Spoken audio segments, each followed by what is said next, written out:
Essa palavra é para aqueles entre nós que, em vez de fugir da tentação, estão correndo para a tentação. Isso acontece mesmo, né? Em vez de fugir da tentação, a pessoa corre para a tentação. Do tipo assim, quem faz isso não conhece muito o próprio coração, não é? Porque acha que pode resistir a certas coisas. Tem certos ambientes que não dá para você ir, não é? Tem certo também que não dá simplesmente para você ir. Tem certas conversas, certas coisas que não dá para você ver. Tem certas amizades que não dá para você manter. Você simplesmente não aguenta. A influência vai ser grande. E você devia não somente fugir do pecado, mas de tudo aquilo que leva ao pecado. Fazer o que Deus mandou que os filhos de Israel fizessem. Não façam acordo com isso. Pessoal, fuja da tentação. Fuja da tentação. O espírito está pronto, mas a carne é fraca. A carne é fraca, mais fraca do que você imagina. Muita gente que faz bobagem, não planejou, e não era, às vezes acontece isso, não planejou, não tinha vontade de fazer, mas se descuidou e de repente entrou num ambiente ou conheceu alguém e rapidinho a coisa rolou e aconteceu e o pecado está aí. Não tinha planejado, não tinha intenção, as coisas, mas bobeou, foi tolo, faltou prudência. Então, em vez de correr para a tentação, fuja dela, antes que ela lhe alcance. Eu sei como é isso de procrastinar, de ser remisso. Até quando você vai ser remisso em obedecer a Deus? Você já sabe a vontade de Deus, você sabe o que precisa ser feito, mas você vem demorando, você vem deixando o tempo passar, e quanto mais você demora, mais a dificuldade vai crescendo, mais difícil vai ser você se desfazer, os laços vão se apertando, as raízes vão penetrando, e arrancar aquela árvore depois vai ser muito mais difícil. Agora ainda é um arbusto, ainda é um mato que você pode com a mão arrancar, mas à medida que o tempo passa vai virar uma grande árvore, e uma árvore grossa você não corta num dia. Então, querido irmão, se você já sabe o que tem que fazer, não seja remisso, não deixe o tempo passar, faz enquanto pode, enquanto Deus lhe dá a oportunidade, porque senão mais adiante vai acontecer o que aconteceu aqui, o resultado vai chegar. Então, quão corrupto é o nosso coração, e Deus tem muito trabalho todo dia para nos mostrar isso, não é? Porque a tendência do nosso coração é se iludir, de nós nos iludirmos, de pensarmos que nós somos alguma coisa ou que podemos alguma coisa. É necessário que Deus diariamente nos convença e nos mostre a profundidade da depravação do nosso coração e o quanto nós precisamos de Jesus Cristo e do poder do Espírito Santo e da palavra de Deus para nos manter no caminho da obediência.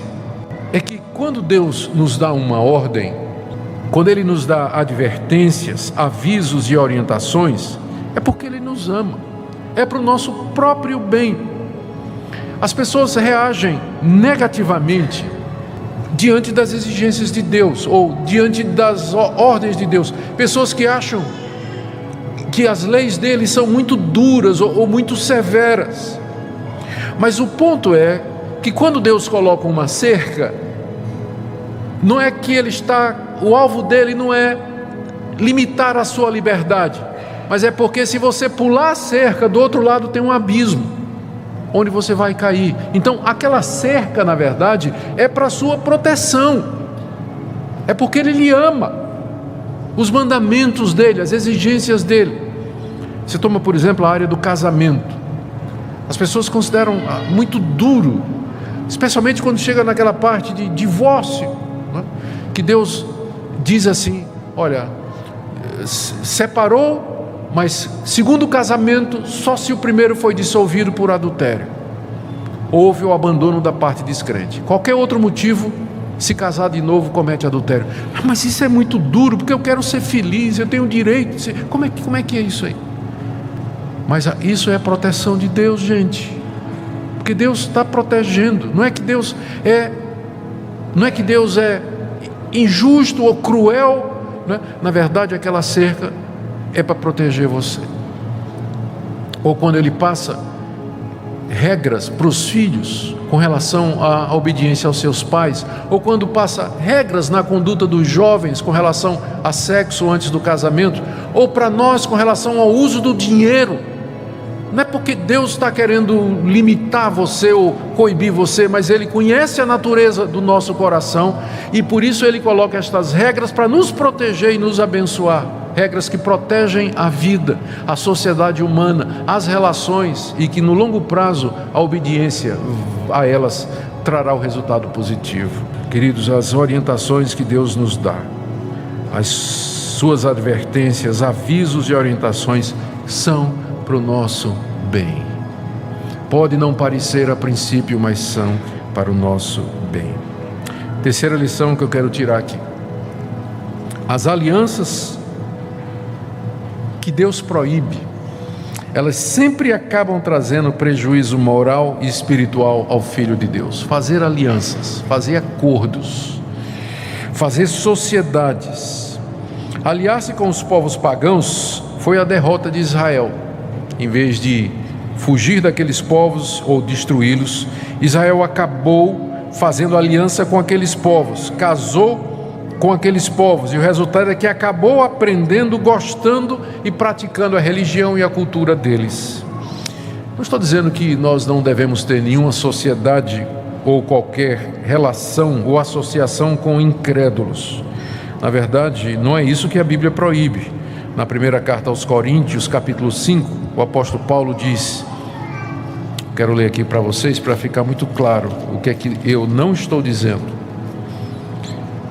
Paulo diz assim, já em carta, 1 Coríntios 5, a partir do verso 9, já em carta vos escrevi que não vos associasseis com os impuros. Mas eu me refiro a isso não propriamente aos impuros desse mundo, ou aos avarentos, roubadores ou idólatras, porque nesse caso terias de sair do mundo. Mas agora vos escrevo que não vos associeis com alguém que, dizendo-se irmão, for impuro ou avarento ou idólatra ou maldizente ou beberrão ou roubador, com esse tal nem ainda comais.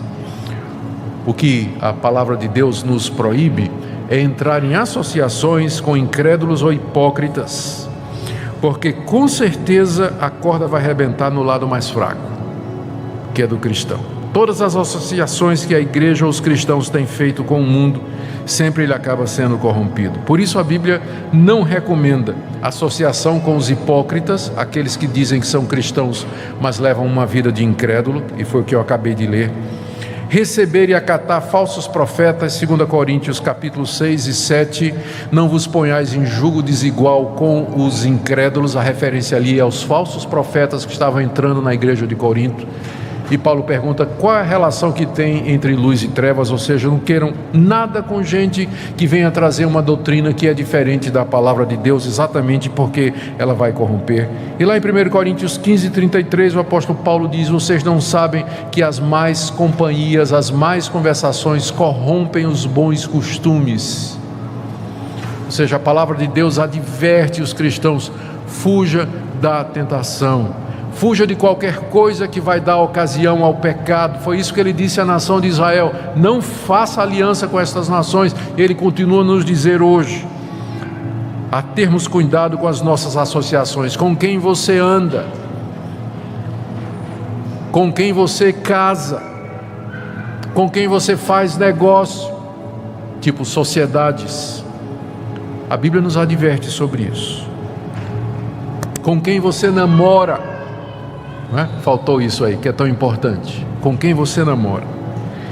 E o último ponto aqui que eu queria tirar como lição para nós, é que é uma lição muito ensinada na Bíblia, e a gente precisa repeti-la, é que pequenos pecados, eles levam a maiores.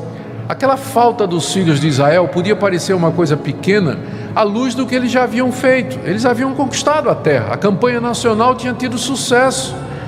Não é? Mas agora é que tinha um foco aqui de amorreu, outro foco ali de filisteus, os jebuseus estavam num valezinho escondido lá nas montanhas. Vamos deixando, são povos pequenos, são tribos isoladas, não é? Já a vitória já é nossa, foram deixando. E o resultado é que mais adiante esses focos, né? Eles foram infeccionando a terra, infectando a terra, né? E daqui a pouco já era um povo numeroso que veio. Pequenos pecados, eles são a derrota de muitos cristãos hoje. A gente fica assim, cabelo em pé com os grandes pecados, né? Adultério, roubo, desonestidade, bateu na mulher, todo mundo fica assim. Mas a queda de muita gente, na verdade, começa com pequenos pecados. Pecados que são pequenos. Os pequenos pecados abrem porta para outros maiores. Uma técnica dos assaltantes é, quando chega numa residência, é levar um molequinho, um de menor, não é? Magrinho, porque ele consegue penetrar nas frestas, entra na casa e abre a porta para o ladrão grandão entrar, né? Pecado pequeno é assim, pequenos pecados você deixa na sua vida, ele entra e destranca a porta do seu coração para pecados maiores entrar. Exatamente como aconteceu lá na nação de Israel. Eles trazem consequência a longo prazo e destroem pela multiplicação. Porque eles são pequenos, a gente comete com mais frequência. Grandão não, pecado grande a gente fica assim. Mas um pecado pequeno, porque é pequeno, a gente comete com mais frequência. Quando Sansão quis destruir a seara dos filisteus, lembra a história no livro de Juízes? Ele pegou 300 raposinhas, colocou um tição de fogo no rabo das raposas e soltou na seara dos filisteus. Uma raposa só não faria mal nenhum, mas 300 com o rabo pegando fogo tocou o maior incêndio na seara dos filisteus. Então, o problema do pequeno pecado é que ele nunca vem sozinho, ele vem em bando. Você fica cometendo ele com frequência. Exatamente o que você diz, é pequeno, né? Ninguém liga, Deus não liga para isso, é uma coisa pequena. E o resultado é que eles se multiplicam e destroem a seara. É assim que eles fazem.